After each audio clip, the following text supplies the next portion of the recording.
Well, good morning, everybody. Welcome to another episode of Historical Markers. Today we are in Madison County, Madison County, Missouri. And we have been having a wonderful time going through this part of Missouri's history. And I hope that you are staying tuned, and let's see what we find out in Madison County. And we'll be back to you at the end. We are in Fredericktown, Missouri, at the Courthouse in the middle of town. It's pretty cool. We are here for several markers. Let's see if I can get this thing straightened out. With the way the sun hits, sometimes I have difficulty seeing in the window. There we go. Fredericktown. Here in the southern extent of Missouri's historic southeast lead belt, Fredericktown was laid out on Saline Creek, 1819, by state legislator Nathaniel Cook. Commissioners T.F. Tong, Joseph Bennett, James Dotson, John Burdett, and Henry Whitener chose it as the seat of Madison County, organized 1818. The town name, according to a tradition, is for Pioneer George Frederick Bollinger, and the county name honors the U.S. President. Historical continuity in the area begins with 1715, when Lamont Cadillac, French government of Louisiana, seeking silver, found lead at nearby mine Lamont. Philip Renal opened the mine in 1723, and transient miners operated there throughout the 1700s. The first permanent settlement began in 1799, when French Canadians founded St. Michael, now a part of the Fredericktown. I'm screwing this up. Okay. When French Canadians founded St. Michael, now a part of Fredericktown, on a Spanish grant, and Americans took up land in the county. The Battle of Fredericktown, a Civil War engagement, occurred near here October 21st, 1861. Some 2,000 pro-Southern state guards, led by Colonel M. Jeff Thompson, attempting to get control of southeast Missouri, were defeated by 4,500 Union troops under Colonel J.B. Plummer. I'm going to go around to the other side. Fredericktown in North Madison County lies near the geologic center of the Ozarks, in an area of unique mineralization in the Mississippi Valley. The county, one of the state's prominent lead and cobalt producers, has fertile farmland in wide valleys and fine timber on rugged hills, which form a part of Clark National Forest. Fredericktown's development as a banking and trading center was assured with the coming of the St. Louis and Iron Mountain Railroad, Missouri Pacific, 1869. A railroad division point was later set up here. Marvin Methodist College was located in Fredericktown from 1894 to 1925. Nearby mine, Lamont, oldest lead mine in Missouri, has been utilized by white men since 1715. Osage Indians, who claimed the area until their 1808 Missouri land cession, killed 7 miners there in 1774. In early days, lead from the mine was molded into the shape of collars and hung on the necks of horses for the trip over Three Notch Road to St. Genevieve. An Indian trail and oldest road in Missouri, it was named for trail markings. To the west is Einstein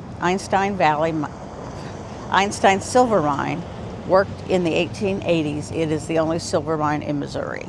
This marker is in honor of Henry F. Frizzell. It says, "The President of the United States, in the name of the Congress, takes pleasure in presenting the Medal of Honor to Henry F. Frizzell, rank private, Company B, 6th Missouri Infantry. Place and date, Vicksburg, Mississippi, 22nd of May, 1863. Entered service, Fort Davidson, Iron County, Missouri. Born, Roselle, Madison County, Missouri. Citation, gallantry in the charge of the volunteer storming party. Poor is the nation that has no heroes. Shameful is the nation that has them and forgets. We are at the Madison County Courthouse in Fredericktown, Missouri, and this courthouse has been placed on the National Register of Historic Places by the United States Department of the Interior on December 28th, 2000. It's a beautiful courthouse, very well maintained. It's got a lot of really beautiful brickwork, corbels, and you see up there a little bit. Really cool. All right, we're in Fredericktown, Missouri at the Madison County Courthouse. It says Madison County, Missouri, first lead mine in the Mississippi Valley, opened at Mine Lamont about the year 1700. St. Michael French village started about 1799. Madison County approved December 14th, 1818. Fredericktown laid out 1819. Discovery of copper at copper mines 1838. Buckeye copper mines opened 1844. Became Missouri Cobalt in 1916. Battle of Fredericktown fought October 21st, 1861. Marcan founded 1869. Tin Mountain Mine opened 1870. Silver mined at Silver Mine in 1877, and Catherine Mine opened 1899. Okay, we are here at Madison County Courthouse in Fredericktown, Missouri, and they have this awesome Madison County Veterans Memorial dedicated to all who served, and they've got names of various serves, ones who were known killed in action down this side. And then this is more names of those killed or injured. It does have some plates down here at the bottom. This one says, in memory of Madison County veterans of all wars. This one is a memorial for Medford McClanahan, Post 248, American Legion, in memory of those who served in World Wars I and II. And this one is in memory of Madison County veterans of all wars,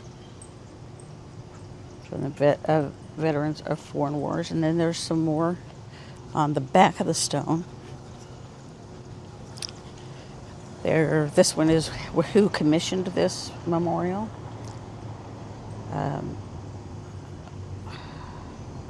There, and the commissioners and everybody who commissioned it. And then there's a few more names from the killed in action or died of their injuries list on the other side. So it's really a very comprehensive, well done memorial. This is a Revolutionary War marker at the Madison County Courthouse in Fredericktown, Missouri.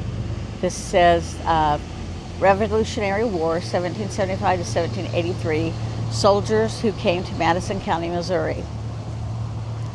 William Boren, Samuel Burks, Robert Chase, Isham Harrison, John Reeves, Jeremiah Robinson, Peter Sitzes, Jacob Stevens, Robert Sinclair, William Tong, Henry Whitener. All right, we are at the Madison County Courthouse in Fredericktown, Missouri. This marker is for St. Michael's Village. It was 300 yards north of this site, established 1799. The original founders are, looks like De Geers, Nicole Mattis, Chevalier, I don't know, you guys know how I am with French names, and a bunch of LaChances. This stone was dedicated July 4th, 1999. Okay, there is this metal sculpture up here of an eagle. It's pretty cool. We're at the Madison County Courthouse in Fredericktown, Missouri. And then here's a marker that goes with that. Let's see.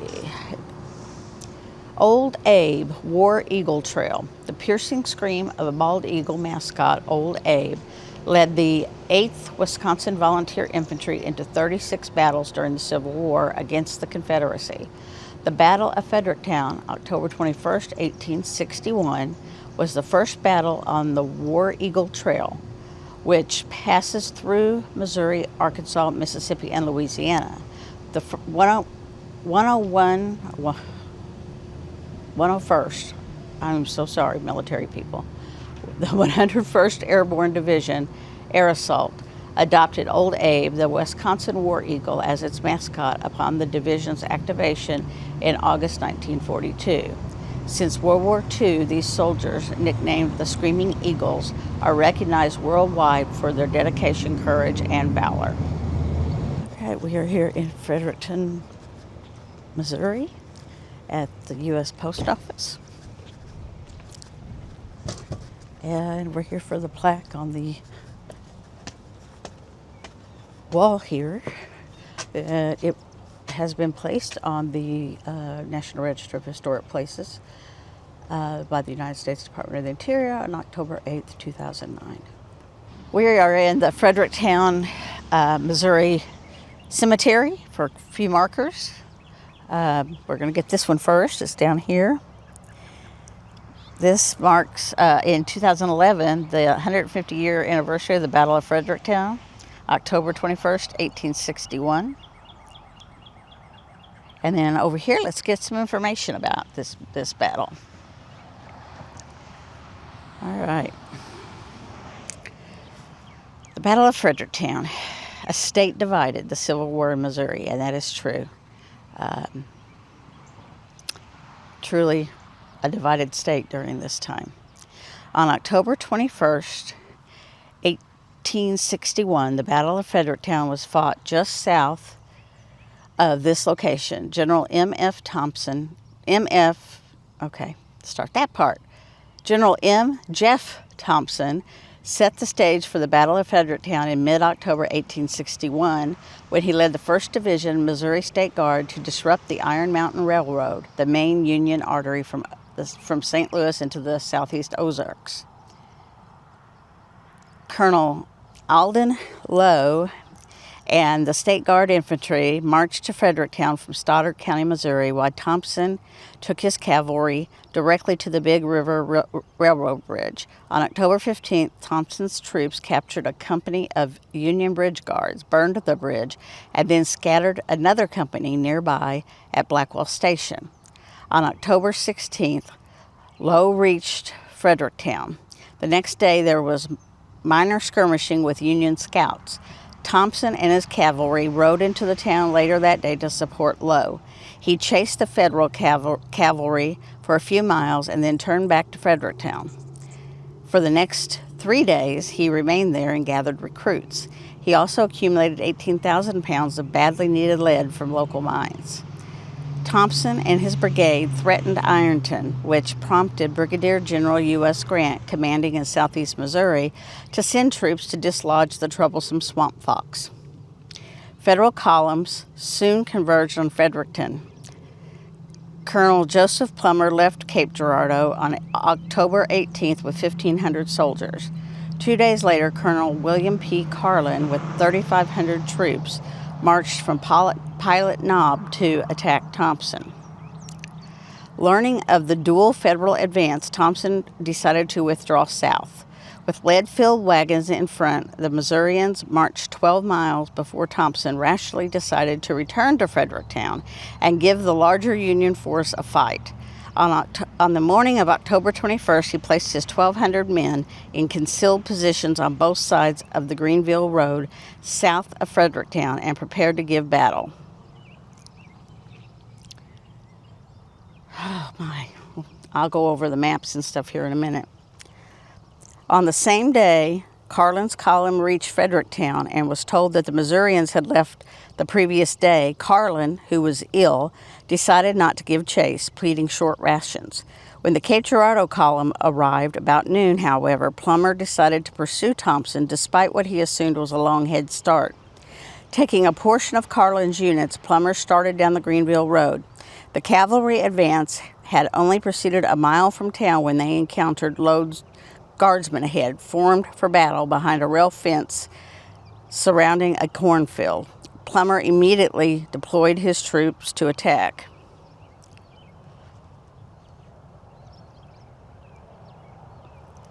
Thompson had planned only an ambush and quick retreat. He arranged his lines to support each other for withdrawal.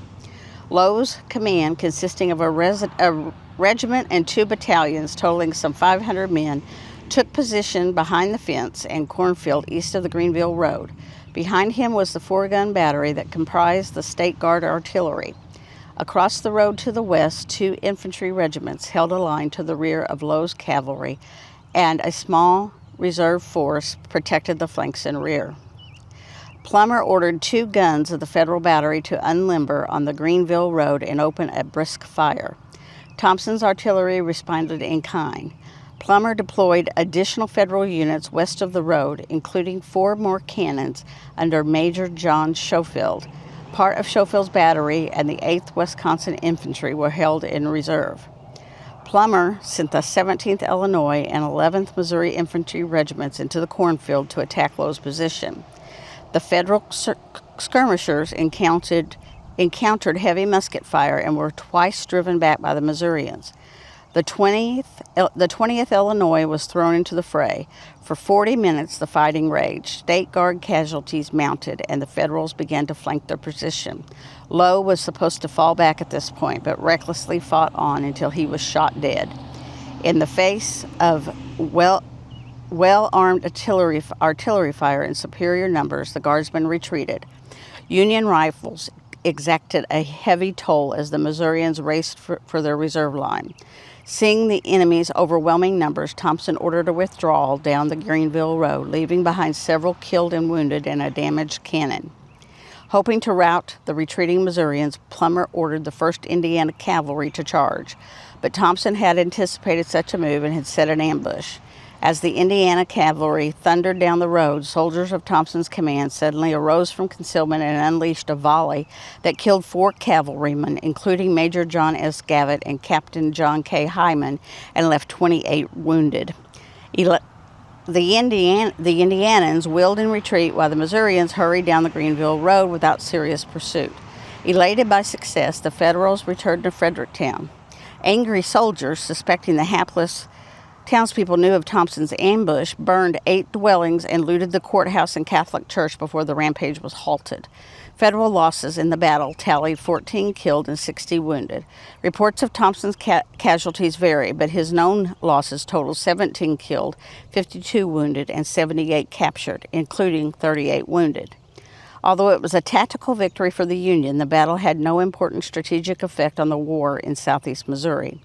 Each side had simply returned to their posts to await another opportunity. So here's Plummer. He's there.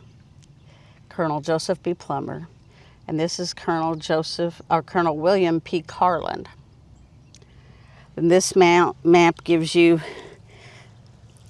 an idea of where things were right here, right now, in this cemetery where it is. And this was the cornfield that the battle was in. So here's the square in Fredericktown, and then here the State Guard forces are in red, and the blue is the Union U.S. forces.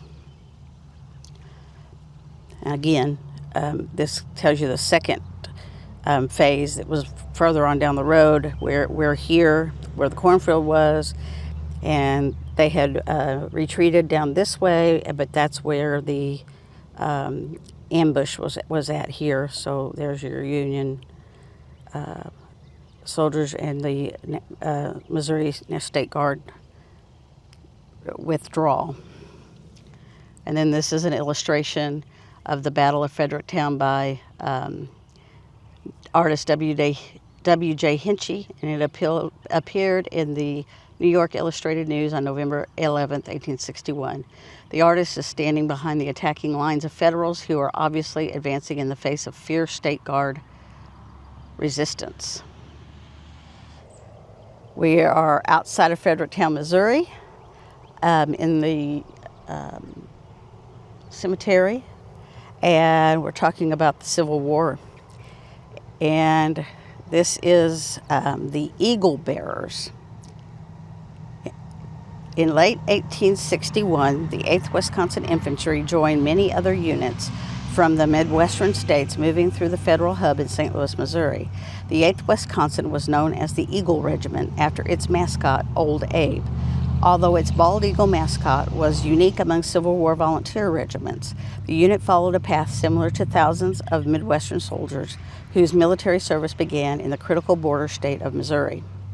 Soldiers of the 8th Wisconsin Infantry enlisted in locally raised companies consisting of mostly New England ancestry, but with significant numbers of Norwegians and Germans. Assembled at Madison, Wisconsin, the regiment mustered into federal service on September 13, 1861. The unit was barely organized and largely untrained when ordered to Missouri by rail on October 12th. The soldiers were ferried to St. Louis on October 14th, bearing their eagle mascot and wearing state-supplied gray uniforms, which led some townspeople to mistake them as secessionists. The regiment left immediately for southeastern Missouri to combat the threat of Major General M. Jeff Thompson's Missouri State Guard forces. They joined Colonel William P. Carlin's expeditionary force moving toward Thompson Division at Fredericktown, Missouri. Carlin reached the town on October 21st. The exhausted soldiers slept in the streets until Thompson's forces were discovered on the outskirts of town. As the 8th Wisconsin rushed to form the battle line, it suffered its first death from an accidental firearm discharge. The unit was ordered to the back of the line to form a reserve. They did not engage in the Battle of Fredericktown, but took part in the unsuccessful pursuit of Thompson the next day. In November, the Wisconsin soldiers made a tiresome but uneventful expedition to Greenville, Missouri, then set up winter quarters along the Mississippi River. In March 1862, they joined Brigadier General John S. Pope's army, operating against the Confederate Mississippi River blockade at New Madrid, Missouri, and Island Number 10. The 8th then helped capture Tiptonville, Tennessee, which precipitated the surrender of Island Number 10 in April 1862. They were transferred out of Missouri for the next 2 years. The 8th Wisconsin returned to Missouri in September 1864 to pursue Major General Sterling Price's raiding Confederate army. Union authorities, having drawn down volunteer units in Missouri for service elsewhere, hurried reinforcements towards the threatened state. They included Major General Andrew J. Smith's detachment of the 16th Army Corps, including the 8th Wisconsin. Without Old Abe, who had retired, the 8th Wisconsin took steamboats to Devall's Bluff, Arkansas, then marched northeastward, shadowing Pierce's eastern flank. The division marched to Cape Girardeau and boarded steamboats for St. Louis and Jefferson City, Missouri. They marched as far as Little Santa Fe on the Missouri-Kansas border, but never made contact with Price before returning to St. Louis on foot. Upon their arrival in November, the infantrymen had covered 819 miles in 8 weeks. Okay, so there's Old Abe, their mascot here. And there's Colonel William P. Carlin, which was the U.S. Union Force officer. And then for the Confederates, there's Brigadier General M. Jeff Thompson. Now here is a story about Old Abe. The picture says Wisconsin's War Eagle would scream and fluff his wings while rallying the troops to battle. Captain John B. Perkins acquired an eagle to use as a mascot for a company of the 8th. Of the 8th Wisconsin Infantry. The eagle was named Old Abe, and the unit formerly known as the Eau Claire Badgers became the Eagle Company. Soldiers built a perch, and the bird bearer took a place with the color guard. For 3 years, Old Abe and the Eagle Company were inseparable and instantly recognizable. Old Abe came under fire with the 8th Wisconsin in 37 battles and skirmishes. His most celebrated exploit, dubbed Old Abe's aerial reconnaissance, occurred in October 1862. During the Battle of Corinth in Mississippi, Old Abe's tether was shot through, allowing him to escape. He soared up and down the opposing lines and missed a hail of bullets. As a national symbol, the eagle had greater public appeal than other regimental mascots. Photographers and journalists soon generated images and stories that featured the bird. When the regiment reorganized as a veteran unit in September 1864, they voted unanimously to give Old Abe to the state of Wisconsin. The Eagle resided in the basement of the Capitol and began a new career as a celebrity fundraiser. Nationally famous after the war, Wisconsin's War Eagle toured extensively. His photographs sold by the thousands. The proceeds benefited war orphans and disabled soldiers. Later, Old Abe promoted state fairs, soldiers' reunions, and Republican politics. In a February 1881 fire in the basement of the Capitol, Old Abe was overcome by smoke. He never recovered and died on March 26, 1881. In World War II, the 101st Airborne Division, the Screaming Eagles, adopted Old Abe's martial legacy. Their insignia still uses his image. And we're going to go down here to talking about Wisconsin and the Western Theater. The 8th Wisconsin Infantry was one of many regiments to serve west of the Appalachians and along the Mississippi Valley in a theater known as the West. In 1862, the 8th Wisconsin was in northern Mississippi. On May 28th, their casualties at Farmington, Mississippi included Captain John E. Perkins. They also suffered severe losses at Corinth, Mississippi on October 13. The unit was involved in Major General Ulysses S. Grant's from 1862 to 63 campaign against Vicksburg, Mississippi. They were among the Union units that crossed the river below the city in May 1863. The 8th experienced heavy casualties in the failed grand assault of the Vicksburg fortifications.